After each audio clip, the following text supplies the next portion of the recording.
September 27, 2025 நம் அரசியல் பயணத்தில் ஒரு துக்க நாள்.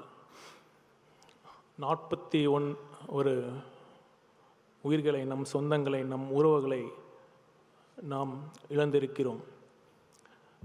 எவ்வளவு தேற்றினாலும், எவ்வளவுதான் நிவாரணம் வழங்கினாலும் அந்த இழப்பை நாம் ஈடு செய்ய முடியாது.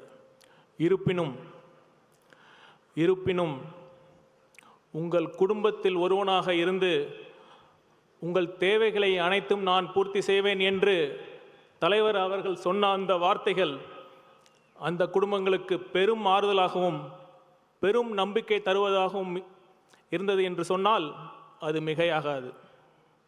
ஏனென்றால் மக்களை உண்மையாக நேசிக்கும் ஒரே தலைவர் நம் வெற்றி தலைவர் அவர்கள். கரூர் நிகழ்வுக்கு பிறகு எவ்வளவோ சவால்கள், எவ்வளவோ தடைகள், பொய் பிரச்சாரம் பேசி அவதூறு பரப்பி அடக்குமுறையை கட்டவிழ்த்து விட்டால் தமிழக வெற்றி கழகத்தை முடக்கி விடலான்னு சில பேர் பகல் கனவு கண்டாங்க. முடக்கிறதுக்கு இது ஒன்றும் காசுக்காக ஆரம்பித்த கட்சி இல்லை.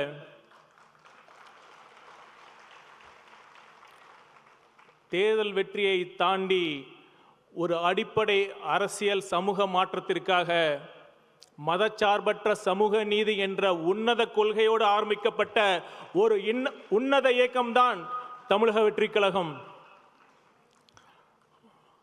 ஒரு அரசோட அடிப்படை கடமையே சட்டம் ஒழுங்கை பேணி காப்பதுதான். ஆனால் இப்போ திமுக அரசில் சட்டம் ஒழுங்கு எப்படி இருக்கு? எத்தனை கொலைகள், எத்தனை பாலியல் வன்கொடுமைகள், எத்தனை காவல் மரணங்கள். இப்போ பெண்களுக்கு பாதுகாப்பு இருக்கா? இப்போ சமீபத்தில் நடந்த கோவை பாலியல் வன்கொடுமை எடுத்துக்கங்க. இது ஒரு தனிப்பட்ட சம்பவம் அல்ல. இது காவல்துறையில் நீண்ட நெடுங்காலமாக இருக்கிற நிர்வாக சீர்கேடின் ஒரு வெளிப்பாடு தான். அப்படி என்ன நிர்வாக சீர்கேடு? ரொம்ப அடிப்படையான விஷயம். இப்போ காவல்துறைக்கு ரெகுலர் டிஜிபி இதுவரைக்கும் அப்பாயிண்ட் பண்ணப்படலை.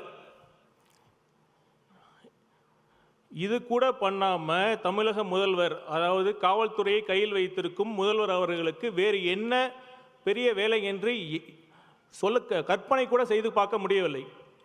உச்சநீதிமன்றம் தெளிவான கைட்லைன்ஸ் கொடுத்துருக்காங்க. அதெல்லாம் பின்பற்றாமல் இதுவரைக்கும் ஒரு சில காவல் அதிகாரிகள் அந்த டிஜிபி போஸ்ட்டுக்கு வரக்கூடாதுங்கிறதுக்காகவோ அல்லது ஒரு சிலர் அந்த டிஜிபி போஸ்ட்டுக்கு வரணுங்கிறதுக்காகவோ திட்டமிட்டு இந்த ஒரு ரெகுலர் டிஜிபி அப்பாயின்ட் பண்ணுறது தடைபட்டு இருக்கு. அடுத்து இன்னொரு காரணம், இப்போ இந்த மாதிரி கொடுங்குற்றங்கள் செய்கிறதுக்கு அந்த குற்றவாளிகளுக்கு எப்படி துணிச்சல் வருது, எப்படி பயமின்மை வருது? நீங்கள் நல்லா யோசிக்கணும். எப்போ தெரியுமா குற்றங்கள் செய்ய பயம் வரும்? ஒரு குற்றம் நடந்துச்சுன்னா அதை தீர விசாரித்து அறிவியல் பூர்வமாக ஆதாரங்களை வச்சு நீதிமன்றத்தில் தண்டனை சந்தேகத்திற்கு இடமின்றி அந்த குற்றம் நிரூபிக்கப்பட்டு தண்டனை வாங்கி கொடுத்தா மட்டும்தான் குற்றவாளிகளுக்கு பயம் வரும். ஆனால் இப்போ என்ன நடக்குது? அரசியல் பரபரப்புக்காக என்கவுண்டர்ஸ்.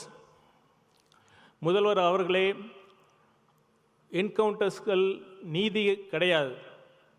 இன்னும் சொல்லப்போனால் உண்மையான குற்றவாளிகளை தப்பிக்க தான் என்கவுண்டர்கள் வழி செய்யும்.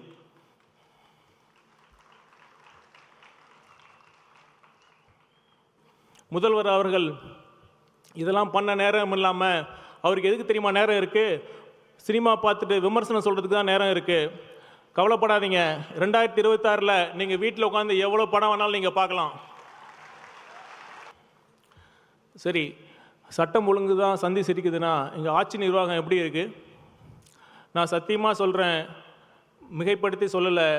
தமிழ்நாட்டில் கடந்த காலங்களில் எந்த ஒரு ஆட்சியிலும் இல்லாத அளவுக்கு ஊழல் இப்போ தரை விரித்து ஆடுது. இப்போ சமீபத்தில் நம்ம சகோதரர் அன்பில் மகேஷ் அவர்கள் ஒரு பெர்ஃபார்மன்ஸ் பண்ணார்.